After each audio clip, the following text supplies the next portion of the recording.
So Ethobot, also known as Ethan, has been in hot water very recently. And yes, I'm starting this video just like a normal commentary channel.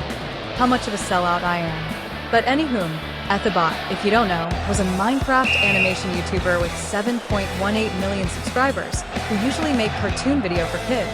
Has been in controversy, numerous people has come out, including Emma, one of Ethobot's old voice actors for the character named Daisy, and his coworker, who also made the same kind of animation, Animal Mace, has come out very recently about how Ethan treated his worker, how much copyright strike did he abuse, and harassing animals. So let's go through all of the thing that he said in his document. And I also have those documents in the descriptions. You guys can also read and think for yourself about this situation. But anywho, let's start. So firstly, here's how he met Ethan, how he worked for him, saw him treated his worker, and how he's being slandered, being copyright abuse as well. When I met Ethobot, I was still a small creator who connected with him via Creator Games, a Discord server that used to exist for creators to meet one another. He seemed nice at first, and I was intrigued by his content. He too was still a small creator at that point, and we occasionally talked, gamed, and hung out. As he started blowing up, I briefly worked for him creating community tab posts before quitting as things fell off about him, seeing how closely he worked with minors and how weirdly he treated people behind the scenes. I switched to working for iStream, where I animated and later became a manager and had a great experience. Later, when I started to create my own content and it started to attract an audience, I noticed that people got distant with me and it confused me so much, but I didn't think much of it. I assumed it was nothing and that I made it up or something, but later I found out I was being slandered behind closed doors by someone. I couldn't believe it, especially after finding out it was Ethobot. Of course, this is all over the course of a very long time, and I've been framed as a bunch of horrible things. Things in the lines of exploiting friends, favors out of them being bad/hard to work with, that I copy and rip everything off, that I am the one slandering Ethobot, that I specifically take advantage of Oxy and others, that I begged him to buy my channel off me. He proposed buying it as it was a suggestion from his mom, and I was potentially open to exploring a collaboration at the time. Now Oxy is basically one of his characters, his main one actually, here she is. And here's the line where he talked about how Ethan's mom reached out to people who work with Mace, seemed to threatening him to take down his video, and now he filed copyright strikes to his video, taking down 3 of his long-form video, with 250k view total, just because the thumbnails were similar. Now if you see how thumbnail were copied in the Minecraft community, you would know that these isn't new, and that Ethan also copied other Minecraft content creators, like Ethobot. We're going to show all of his hypocritical strikes, but now, here's his words.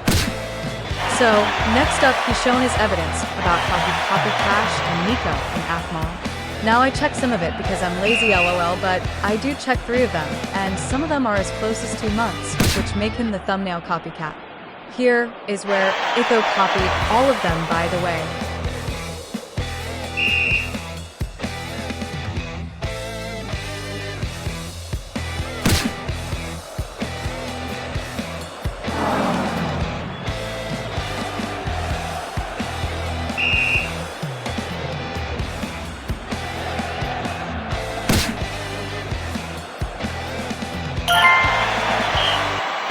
And here's the thumbnails, which Ethobot accusing Mace of copying. Now, I have to say this for myself, copying is fine. It's very accepted in the Minecraft community nowadays. But what isn't be accepted is to copyright strike Mace based on the thumbnail, which make no sense since he did it himself. By the way, here it is, see it for yourself to see if it was copying or not. And also, here's what Ethobot did for his video. Before striking Mace, he made his video with the license that he used, the Creative Commons Attribution License, reuse allowed, on all his content, both shorts and long form. And based on his short word, Ethobot could not use that license and then take down his video. No jokes. That for me is a scummy move if Mace is inherently real. Here's the screenshot.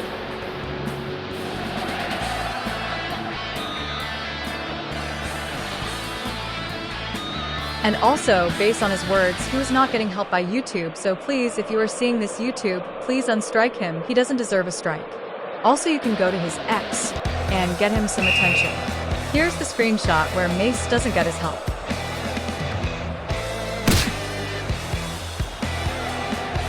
Here's where he confronted him about the raise and the Discord server. But according to him, Ethan bonded with Mace with trauma and tried to get personal with him too. Oh, here's the screenshot, by the way.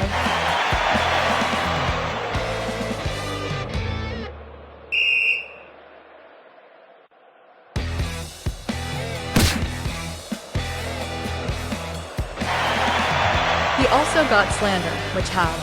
Taking advantage of whoever he worked with, emotionally and financially exploiting them for his own gain. Massively copying all of those videos, saying he's the one slandering Ethobot, taking advantage of Oxy and others around him.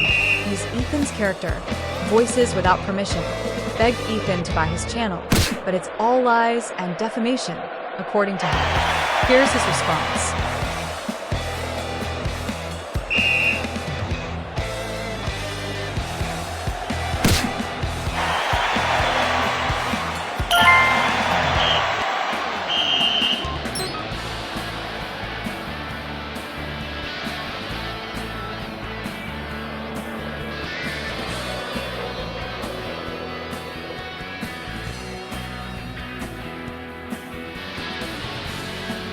Here's where Ethobot's mom reaches out to Mace and seemed to threatening him to trademark his video.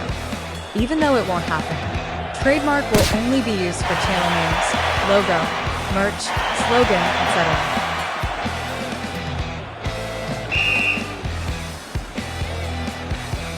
That's all of the things that Mace has to say. Now, let's go to Sir Sean coming out on the situation. Here's what happened, according to them.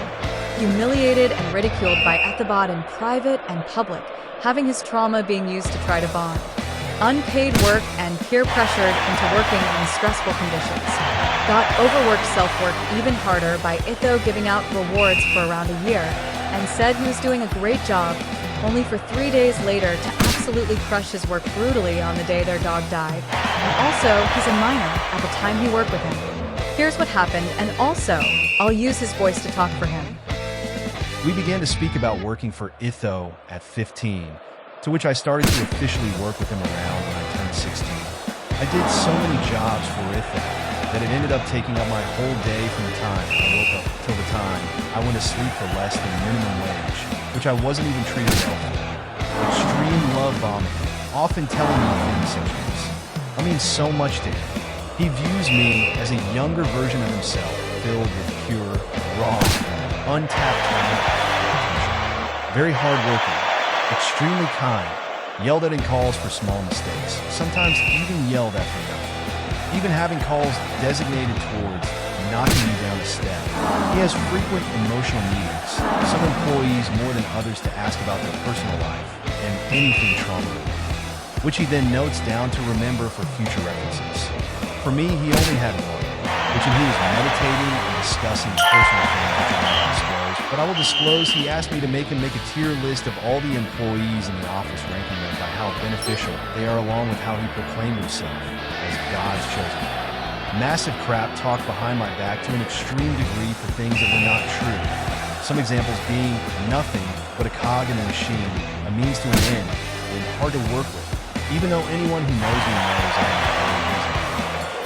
Ethobot asked friends to request models for me to help them out on his behalf, knowing I always help friends out, which I did. Also was asked if I could make films or do things that others could not, while in calls filled with multiple people putting all the pressure on me to do said things. Ethobot quite frequently dangled rewards in front of me, always under the guise of if I get my work done faster, after saying that he would give me way more work than usual, and if I did complete it all, he would simply decide against it at the last second. We begun discussing me working for him around June/August of 2023, officially working for him in September of 2023, until quitting in February of 2024, which within that amount of time I grew from just a blockbuster animator to having the 4th most jobs in the office and still relentlessly ridiculed.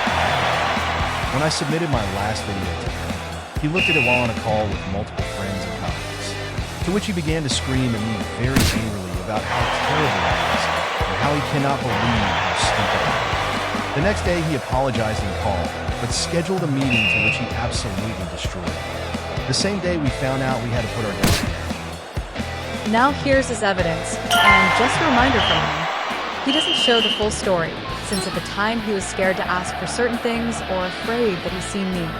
By the way, I forgot, you can stop and read the evidence.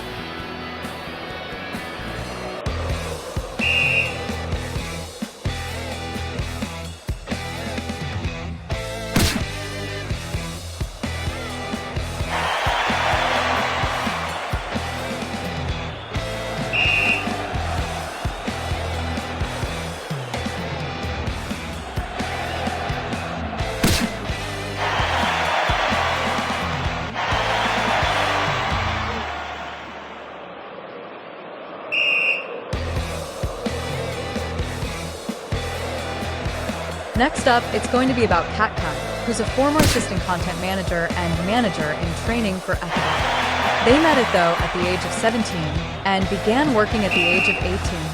According to her, he is given a role and only ever partially trained for with high expectations, manipulated her with love bombing, special treatment, and led on emotionally, used her past traumas to bond, and for her connections to keep up his friendships. And basically, she got led on and love-bombed repeatedly, to the point where Ethobot's mom intervened, got told directly by Etho that he is going to start treating people differently, less like friends, but more coldly and professionally. The role was to manage connections and friendships, being used as a scapegoat whenever it was convenient for him. Given roles she wasn't properly trained for and didn't receive help with.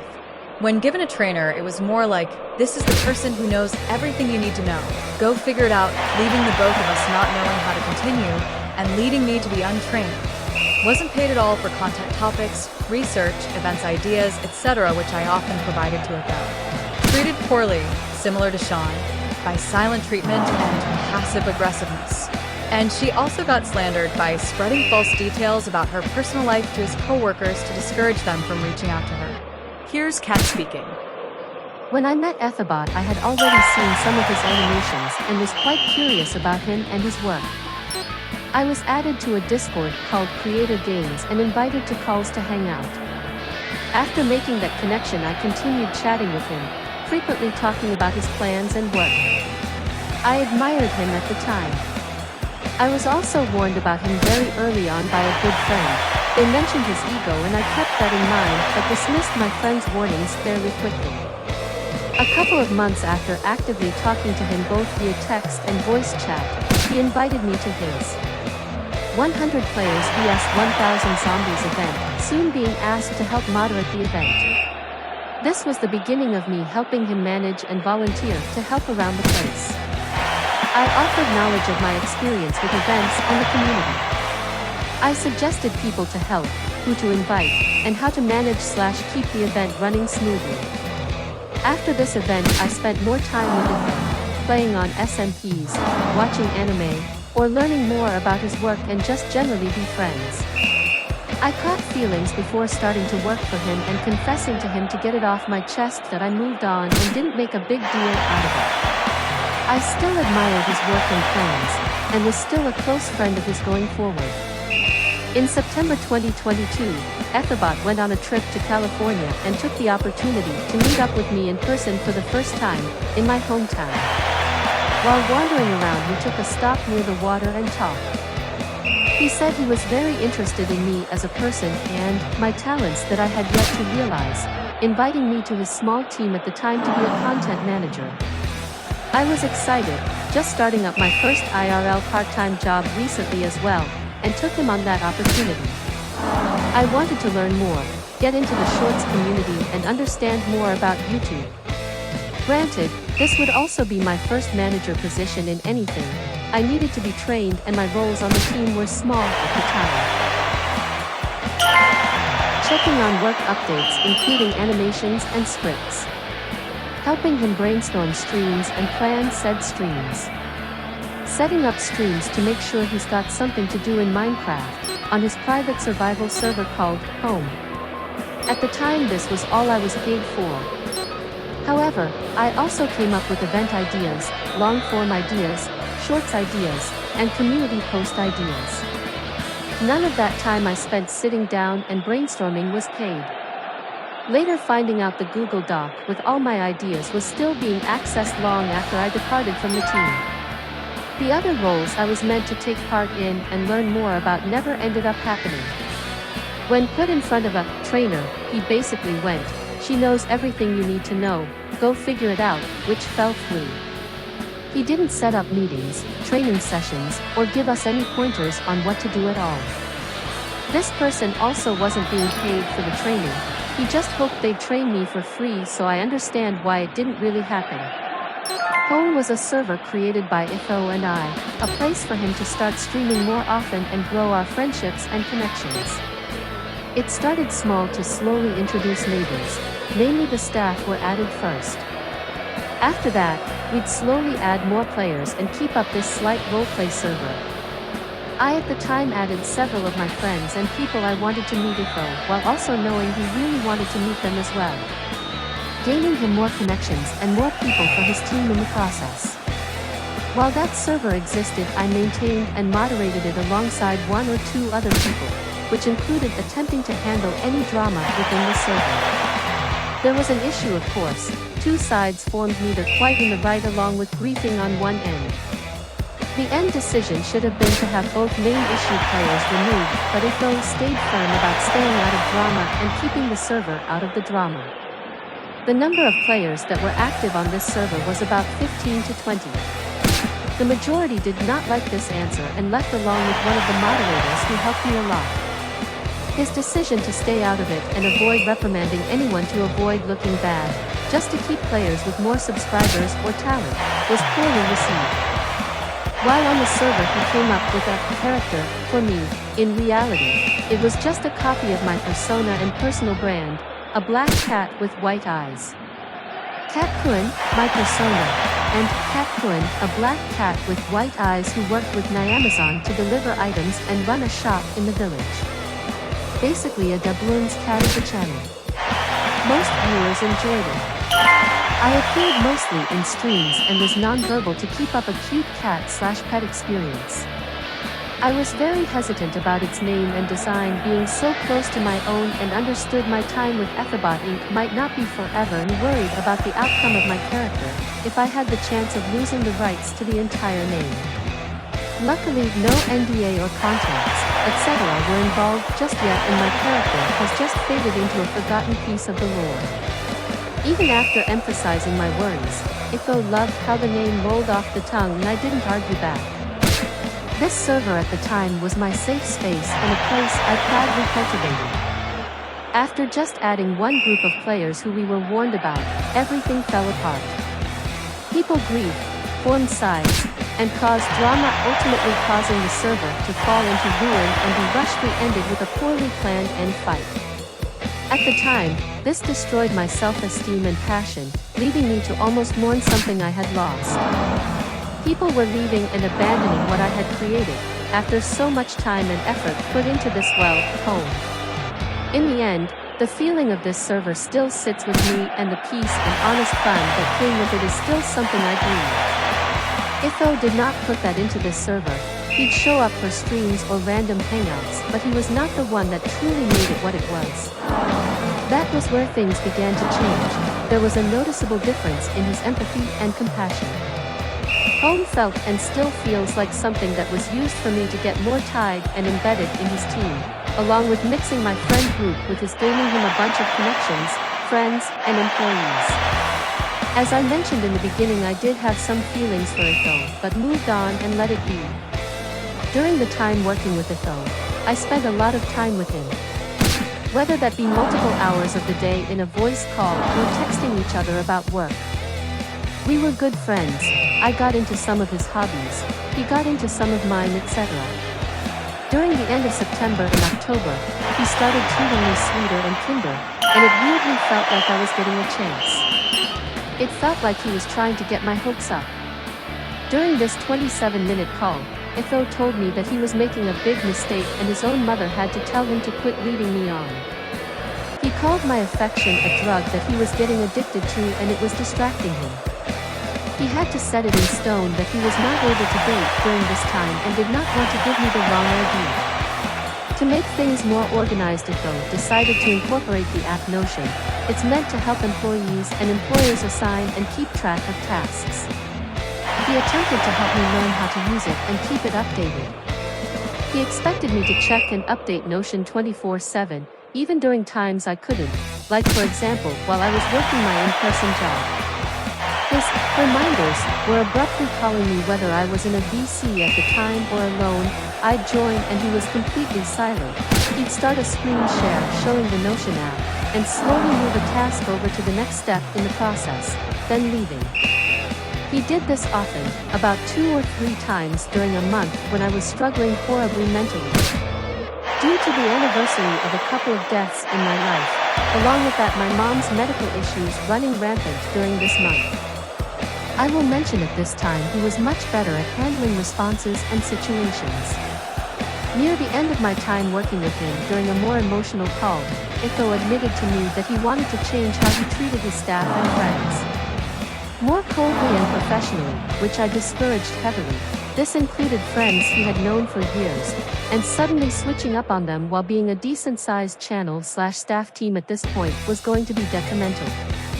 I knew it wasn't going to be good for the staff's mental health and well for any friendship or connection he'd later try to grow. He listened to me in that moment after I left. He was less empathetic and compassionate. His team suffered through extreme differences in his behavior and had to walk on eggshells. I was immediately kicked from the Discord after giving him ownership, after having told him that I'd like to stop working for him. While not expecting to keep any staff member role, I still expected to be in the Discord seeing how he had plenty non-staff friends added to hang out, but that was not the case. I hoped to return to the job later, but looking back at my time and others in the workforce, I decided it wasn't going to get better and he was going to change for the worse. I was not under any NDA or contract. He had not yet used them. Soon after my departure, he implemented multiple to the core staff members. My space on the team if I had stuck around would have been fixing his mistakes and playing babysitter for his outbursts. I was already protecting the active staff while I was working for him. Discouraging overworking, placing too many hats on one team player, and being overly harsh on a staff member. In the end, my time working for him felt like a connection grab and an attempt at getting me deeply embedded in the role so I was unable to leave. His manipulation tactics keep his staff members from thinking about leaving or reaching out to ex-coworkers, myself included. After leaving and later working for Animal Mace, he slandered every bit that made it back to him, ranging from things with Animal Mace to details about my personal life and relationships. He convinced people, including Emma and a bunch of others, not to contact me, spreading lies about my personal life, claiming I wasn't mentally well and other false things. Despite him pretending to be worried about me, he never reached out himself. Even while living my life without him, being perfectly happy, he'd encourage people to spread rumors and target people I worked with, like Animal Mace.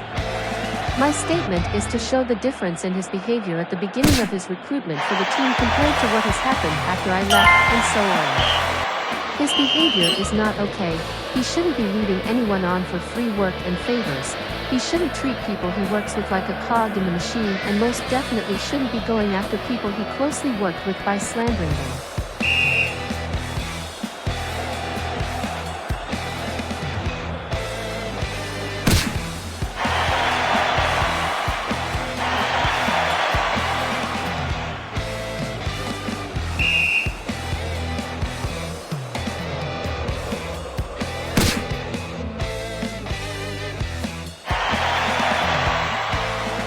And that's all that I'm going to have today.